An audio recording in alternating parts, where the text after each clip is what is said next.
pertanyaan yang lembut, apa kabar, nak ada begah apa, kajak kena oleh nyompat apa, nyompat nak pecai kapur kemar ke dia katanya apa, nyompat pecai kapur kemar ke, nyompat esteler, nyompat bandung ke kapur apa, tak ada lembut-lembutnya, bicara kasar, Masya Allah.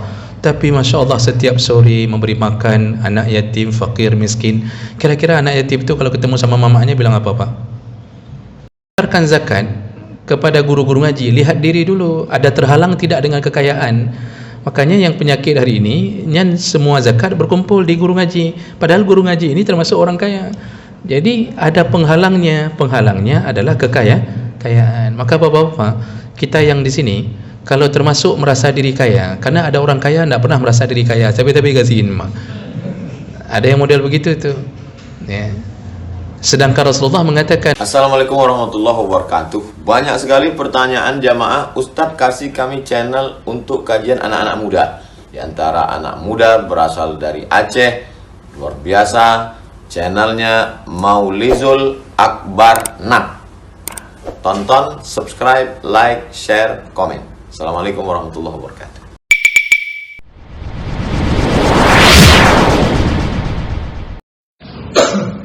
Assalamualaikum warahmatullahi wabarakatuh. Alhamdulillahirabbil alamin. Wa bi ni'matihi tatimmu shalihat. Asyhadu an la ilaha illallah wahdahu la syarika lah. Wa asyhadu anna Muhammadan 'abduhu wa rasuluhul karim. Allahumma shalli wa sallim ala nabiyyina al-Mustafa Muhammadin wa ala alihi wa ashabihi ajma'in. Amma ba'd. Rabbi shrah li sadri wa yassir li amri wa hlul 'uqdatam min lisani yafqahu qawli. Segala puji bagi Allah, kemudian salawat dan salam pada Rasulullah, pada keluarga dan seluruh sahabat-sahabatnya yang kami muliakan, dan insyaallah dimuliakan Allah, para pengurus musalla atau manasah, pada Tengku Imam, kemudian kepada bapak-bapak, ibu-ibu, jamaah salat Isya dan tarawih yang telah berhadir memenuhi panggilan Allah, dan semoga Allah balas dengan pahala yang berlimpah insyaallah. Bapak Ibu yang Allah muliakan, kita akan bersama 15 menit ke depan insyaallah. Dan pada malam ini kita akan merenung tentang kenapa Allah Subhanahu wa taala membebankan zakat fitrah. Padahal amalan kita sebelumnya adalah amalan yang berhubungan dengan puasa. Juga di malam harinya kita disuruh melakukan qiyamul lail berupa tarawih. Namun ketika di ujung Ramadan, tiba-tiba perintah berikutnya adalah wajib membayar zakat fitrah. Kalau zakat harta dimaklumi, yaitu berhubungan dengan harta yang kita cari selama ini. Tapi ini amalannya amalan puasa, tiba-tiba disuruh bayar zakat fitrah.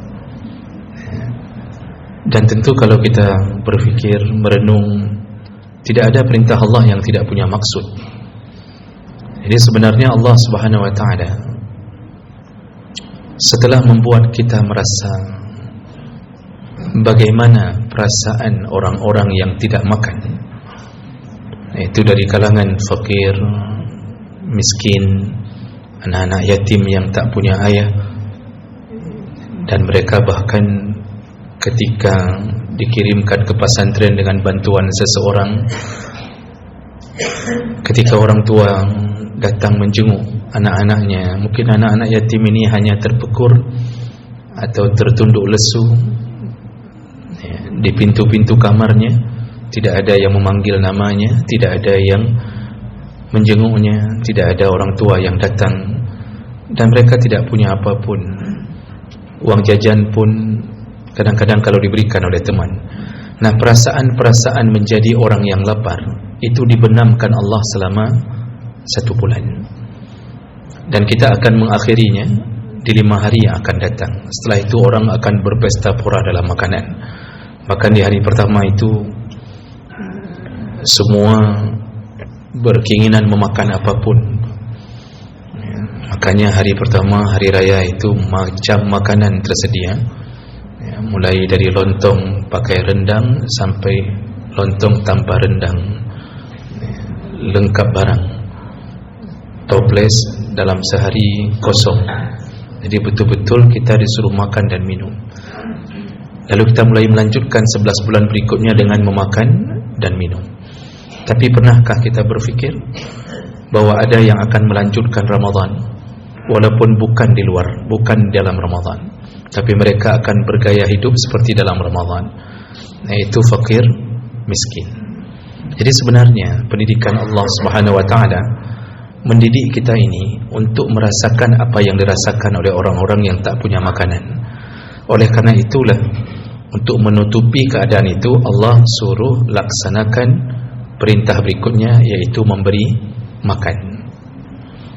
Disuruh beri makan. Setelah engkau menahan rasa laparmu, menahan hausmu, setelah engkau bisa merasakan pedihnya hidup menjadi orang miskin, maka berikanlah makan untuk orang fakir dan miskin. Maka dibebankanlah zakat fitrah. Maka zakat fitrah itu sasarannya adalah fakir miskin, walaupun dibolehkan memberikan kepada seluruh kelompok yang 8 atau asnaf yang 8. Jadi Bapak Ibu, kalau perasaan memberi makan sudah muncul, lalu kemudian kita berubah setelah Ramadan menjadi orang yang lebih dermawan, lebih cepat iba kepada mereka yang mungkin hidupnya di bawah rata-rata, di saat itu kita baru ada kemungkinan Ramadan kita makbul, karena hasil terakhir yang diharapkan Allah adalah setelah engkau puasa, engkau berubah menjadi orang yang lebih dermawan. Makanya Rasulullah mengatakan penduduk surga itu salah satu sifatnya adalah at-ta'amat ta'am, suka memberi makan. Orang yang suka memberi makan itu lebih disukai daripada orang-orang yang tersenyum, suka senyum, bahasanya lembut, wajahnya selalu dalam keadaan membahagiakan orang, tapi isi dompetnya tidak pernah keluar. Itu orang tak disenangi. Karakternya lembut sekali. Jadi kalau ketemu sama anak yatim, Masya Allah, tanya baik-baik, nak apa kabar, sehat, jaga diri baik-baik ya. Tetapi makanan tak pernah dia beri. Kira-kira anak yatim itu mencintai orang seperti ini atau tidak? Jawabannya tidak. Anak yatim akan mengatakan kepada mamanya, om itu, yang lembut itu, kriat mati. Om yang lembut itu, kriat mati. Mamanya pun mengatakan, memang om itu memang kayak gitu, tidak ada otaknya. Dia beli es bandung, tidak pernah dia kirim ke kita. Sudah tahu ini anak yatim, dia gajinya 15 juta, 100 ribu pun tak berani dikasihnya untuk kita. Dibenci orang, walaupun gak tak senyum dengan kau, menyau kriat, dibenci dia kau. Tapi orang yang dermawan, walaupun wajahnya tak jelas mau wajah, hana mau oban, tidak maos, kibah dah pegawatan syahdi no. Walaupun wajahnya mungkin tak setampan orang-orang yang lembut tadi, mungkin dia bicaranya pun kasar-kasar, orangnya tidak lembut, ya. Tapi dermawan itu dicintai. Kalaupun dia panggil anak yatim, dia kasih dengan bahasa yang kasar, nak sini, ini ambil nih, kau makan ya, kau kasih mamamu. Tak ada pertanyaan-pertanyaan yang lembut, apa kabar, nak, tak ada. Pegah apa? Kajak kena boleh. Nyompak apa? Nyompak nak pecai, kapur kemar ke? Kemar ke dia katanya apa? Nyompak pecai, kapur kemar ke? Nyompak es teler, nyompak es bandung ke, kapur apa? Tak ada lembut-lembutnya, bicara kasar, Masya Allah. Tapi Masya Allah setiap sore memberi makan anak yatim, fakir, miskin. Kira-kira anak yatim itu kalau ketemu sama mamanya bilang apa Pak? Siapa kasih nak? Ditanya sama mamanya. Om itu, yang mana? Yang kalau bicara kayak Dajjal dia bicara. Ya. Mamanya bilang apa? Nah, om itu mulutnya aja kayak Dajjal, tapi hatinya seperti malaikat. Dia baik kali nak. Bahkan dia dulu pernah melamar mama, tapi mama tolak. Itu. Ini kalau ini ceritanya Pak. itu lain cerita itu dah. Tapi Masya Allah disenangi orang Pak, disenangi orang. Makanya tujuan inti Ramadan adalah dididik kita untuk menjadi orang yang peduli dengan sesama. Kalau sudah 50 kali Ramadan tetap kriat, tetap pelit, tak pernah memberi, tak pernah sumbang, tak pernah wakaf, tak ada sedekah, maka hati-hati, kemungkinan tidak 1 tahun pun Ramadan kita diterima Allah Subhanahu Wa Taala. Karena Allah membebankan zakat fitrah menutup Ramadan supaya kita sadar ujung Ramadan menjadi orang yang memberi. Ini ada yang lebih parah lagi Pak. Setelah memberi zakat fitrah, kemudian malah selalu merasa menjadi orang yang berhak menerima zakat. Malam juk zakat, bengah terima zakat. Ini harus belajar fikih Pak. Karena kebiasaan di kampung-kampung semua dapat. Setelah memberi, kemudian waktu didistribusi semua dapat. Padahal dalam fikih diatur ada orang-orang yang dilarang menerima zakat. Ada orang-orang yang tak boleh terima zakat, tak boleh dikasih dan tak boleh terima. Kalau dikasih karena amil tak tahu, jangan terima. Ini jangan asal-asalan malam kasih 1 sak, besok pagi dapat 2 sak. Ini tak belajar agama ini.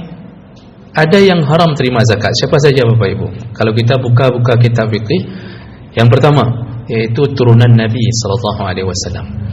Turunan Nabi itu yang dari Bani Hashim dan Bani Abdul Muttalib. Jadi kalau ada yang merasa turunan Nabi, ya jangan terima zakat. Jangan sampai turunan Nabi zakat mesawah mandum. Kalau betul merasa turunan Nabi, jangan terima zakat. Hasan Hussein pernah pulang dari suatu tempat, ternyata singgah di Baitul Mal.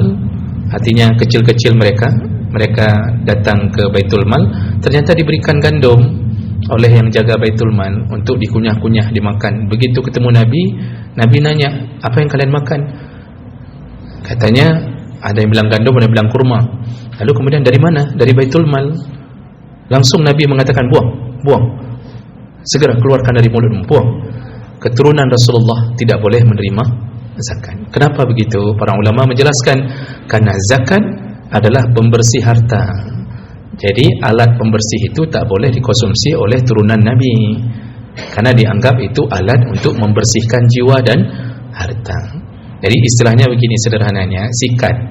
Sudah sikat kamar mandi, lalu sikat itu tidak boleh dikonsumsi oleh para turunan Nabi sallallahu alaihi wasallam. Itu orang yang haram terima zakat. Yang kedua, orang-orang yang wajib kita tanggung nafkahnya, itu tak boleh terima zakat. Ayah tak boleh kasih zakat ke anak, karena anak adalah tanggungan nafkah ayah. Istri tak boleh terima zakat dari suami, karena istri adalah tanggungan nafkah suami. Tapi kalau istri memberikan nafkah ke suami, boleh tidak? Istri memberikan zakat ke suami, boleh tidak? Boleh. Misal contohnya istri PNS, suami bukan PNS, bahkan kerja tak jelas, miskin, maka istri mau kasih zakat ke suami, boleh, baik zakat harta maupun zakat fitrah. Kalau suaminya miskin, karena suami bukan orang yang ditanggung nafkahnya oleh istri, tidak wajib tanggung nafkah oleh istri. Jadi semua orang yang wajib kita tanggung nafkah tidak boleh terima zakat dari penanggungnya. Nya haramnya. Jadi benar rencana juk zakat kana roh. Kalau kita menanggung nafkah mereka, juga tidak boleh kasih zakat ke orang tua yang miskin, karena orang tua yang miskin ditanggung nafkahnya oleh anaknya sendiri. Nah, itu orang kedua. Yang ketiga yang haram menerima zakat adalah orang-orang yang berada di bawah tanggungan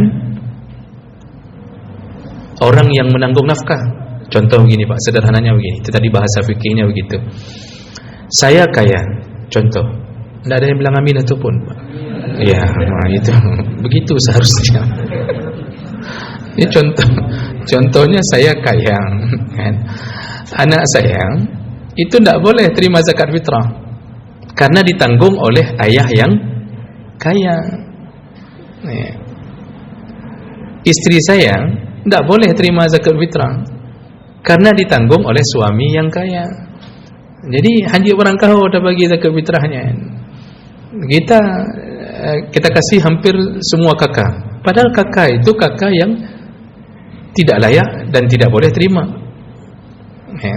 Jadi orang yang ditanggung nafkahnya, anak tersebut anak orang kaya yang memang mampu menghidupinya, maka anak itu pun tak boleh terima zakat fitrah. Itu orang ketiga. Orang keempat yang tak boleh terima zakat fitrah, haram terima zakat fitrah adalah orang kaya. Jadi orang kaya itu tidak boleh terima zakat. Kalau seandainya seorang guru ngaji, kita masukkannya ke fisabilillah, padahal fisabilillah di dalam urutan 8 kelompok penerima zakat, itu yang dimaksud di situ adalah orang-orang yang mujahidin fisabilillah, yang sedang berperang di jalan Allah. Itu makna aslinya. Lalu diluaskan makna itu oleh para ulama menjadi semua yang memberi kebaikan dalam agama, termasuk guru ngaji, anak pesantren, segala macam. Okey, kalau itu diluaskan maknanya bisa diterima sebagai ijtihad para ulama. Tapi yang jadi masalah, guru ngaji ini kaya,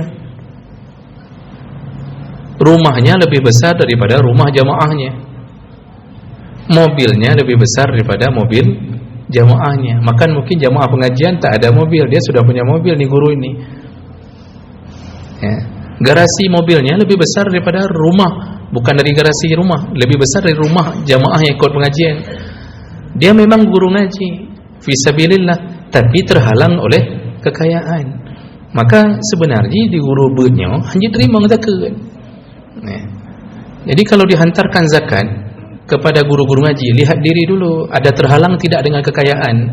Makanya yang penyakit hari ini, semua zakat berkumpul di guru ngaji, padahal guru ngaji ini termasuk orang kaya.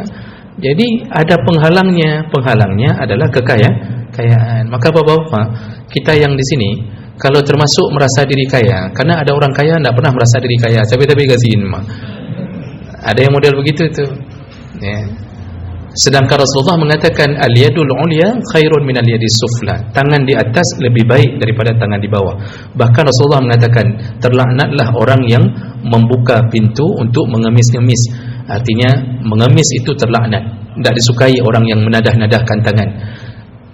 Yang paling disukai adalah yang merasa kaya, layak memberi, tangannya di atas terus. Bukan begini.